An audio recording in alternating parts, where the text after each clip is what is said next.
Hello दोस्तों, सभी लोगों को प्रणाम। पहला नमस्कार। कैसे हैं आप सब लोग? आशा करती हूँ सब बढ़िया होंगे। मैं आज जा रही थी अपने गाँव को। मैं पहुंची घिंगारतला में आते ही मैंने देखा कि कोरियाल का पेड़। मैं बागेश्वर में इतना परेशान हो रही थी कोरियाल कोरियाल करके, लेकिन यहाँ पर हो रहा है कोरियाल मतलब कचनार।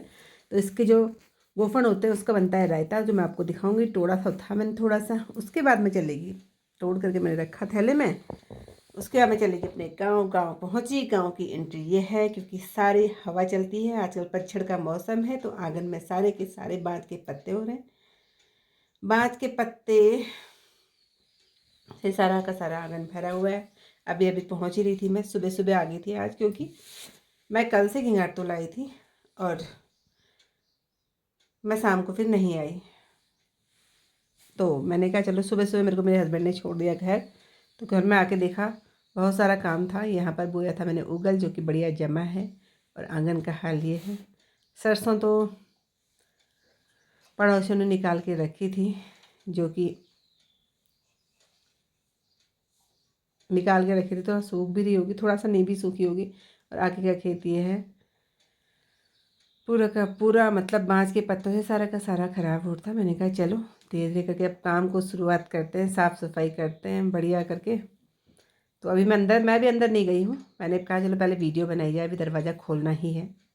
सुबह 9-10 बजे का टाइम है, और एक कुत्ता भी मिलने के लिए, क्योंकि मैं जो को नहीं लाई हूँ अभी। शायद ये सोच रहा होगा कि कौन आया करके। जो शाम को आएगा। और ये हमारे पड़ोसियों का घर है, ये हमारा बगल का एरिया है। गेहूँ में भी क्या बालियाँ आती हैं, बंदर ने सब खा रखा है। चलो फिर भी थोड़ा बहुत जो भी है ठीक हो रखा है, क्या ही करना है। खा दिया तो देखो जानवरों ने कितना नुकसान कर रखा है। इसमें मतलब एक गट्ठा मसूर को पूरा घोड़ों ने खा दिया है कहते। अब देखते हैं, मतलब देखते क्या है, किसी के भी सारा का सारा तो खा ही दिया, पूरा ख़त्म कर दिया है। और ये मेथी हो रही है, मेथी हो रही है ठीक ठाक सी। इसमें आई तो हैं बालियाँ, देखें अब दाने लगने की तैयारी हो रही है। और उसके बाद मैंने सरसों को डालना था धूप में, क्योंकि सारी सरसों इकट्ठा हो रखी थी। पहले आंगन का झाड़ू लगा करके, फिर मैंने आंगन का झाड़ू लगा के सरसों को डाल दिया था धूप में। इधर के आंगन में भी, उधर के आंगन में भी। मैंने शाम का समय था, इसको चूटा भी, क्योंकि चूटना भी ज़रूरी था। एक हिस्सा जो मैं पहले निकाला था मैंने, ये वाला हिस्सा जब मैं घर से गई थी, मैंने एक गोट में रखा था, उस दिन दिखाया था, तो वो मैंने चूट लिया। मैंने कहा चलो इसको चूट चाट करके इसका बीज निकाल के इसकी सफाई कर ली जाए। जो कल परसों निकाला है उसकी सफाई फिर होगी। तो ये मैंने चूटने के बाद इसके जो दाने निकले, वो मैं दानों को अब इकट्ठा दिखाऊंगी आपको। जब दोनों जगह का चूटा जाएगा दानों को, फिर इकट्ठा ही दिखाऊंगी। और इस तरीके से इसका बीज निकाला। और जैसे मतलब मैं इसको चूट रही थी, चूटते चूटते ही देखा कि पीछे खेत में घोड़ा आ गया। देखिए ज़रा से। अब ये लोग कहेंगे कि घोड़े हमारे नहीं आते हैं, ये है नीचे रमेश दा के घोड़े। और ये बात बहुत गलत है कि इस तरीके से आते हैं, सोचते हैं कि बंजर खेत है। देखो अभी मेरे सामने सामने ही आ गया है, एक नीचे खेत में, एक यहाँ पर। अगर मैं नहीं देखती तो शायद दोनों के दोनों या तीन के जितने भी घोड़े थे सबके सब ऊपर आते। मैंने एक घोड़ा तो भगाया, हल्ला भी करा, लेकिन वो कोई भी ऊपर नहीं आया, सुनने को कोई तैयार नहीं है। ये बहुत गलत बात है। अगर वो मेरी वीडियो देखते हैं तो देख लेना, प्रमाण भेज दिया मैंने। उसके बाद फिर शाम हो गई थी, वो फिर मैंने वीडियो बनाई नहीं, वो लाई साफ आप तो करी।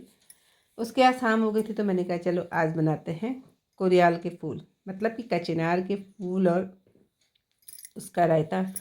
तो जैसे ये फूल में से जो केसर होता है उसको अलग करते हैं। फूल अगर फूल का बनाते हैं तो फूल का बनता नहीं है, बहुत कम पड़ता है। इसके जो वो होते हैं, गोफन होते हैं, वो कर उनको अलग करते हैं। तो मैंने कर दिए थे अलग, ये कर दिया साफ़।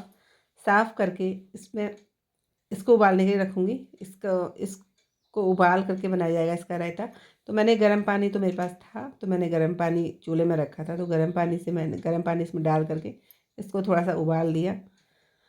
उबालने के बाद मैंने पक गया, देखिए। एक दो उबाल, ज़्यादा उबालने की भी ज़रूरत नहीं होती, थोड़ा सा ही मैं एक दो उबाल, 2-3 बार उबाला तो उबल गया है। उसके बाद मैंने पीसी राई। रायता रायता मेरे हस्बैंड ने बनाया, बाकी तो मैंने जो काम था वो मैंने कर लिया था। मैंने राई पीस दी और कोरियाल, जिसे कचनार भी बोलते हैं, वो भी पीसा। तो अब इसको पीस करके इसका बनेगा रायता। और सब्जी भी हमने चूल्हे में बनाई, वो तो मैंने दिखाई नहीं क्योंकि एक ही काम हो सका था। ये मैंने कोरियाल भी पीस दिया है, सिलबट्टे में ही पीसा। मैंने कहा चलो आज सिलबट्टे में पीस के ही बनाया जाए। और मैं राई, उसमें राई भी मिला दी थी और कोरियाल भी मिला दिया। देखिए कभी कभी ना घर के जड़ी बूटियाँ ये चीज़ें खानी चाहिए, पता है पेट को बहुत आराम देती हैं, पेट में बहुत ठंडाई करती हैं। कभी कभी तो सही, साल में एक बार तो फल आता है क्योंकि सीजनेबल होता है, हमेशा तो फल आ नहीं सकता। तो आजकल जहाँ भी है ज़रूर खाएं इसको, ताकि अपने बच्चों को भी खिलाएं, ताकि उनको भी टेस्ट का पता लगे। अभी तो फ़िलहाल मेरे बच्चे यहाँ पर हैं नहीं, तो मैं और मेरे हस्बैंड ही खा रहे। तो उसके बाद हमने बनाई आग में रोटी। लास्ट रोटी बनाते समय मैंने वीडियो बनाई थी। लास्ट रोटी बनाई हमने जोजो के लिए, मोटी मोटी सी रोटी बनाई। और आग में मोटी रोटियाँ बहुत अच्छी होती हैं, बहुत बढ़िया करके पक जाती हैं।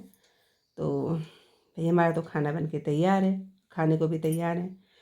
फिर मिलता है आप लोगों से नेक्स्ट व्लॉग में, और कौन इस तरीके से खाना बनाता है अपने गाँव में ज़रूर बताना। फिर मिलता है आप लोगों से नेक्स्ट व्लॉग में, तब तक के लिए बाय।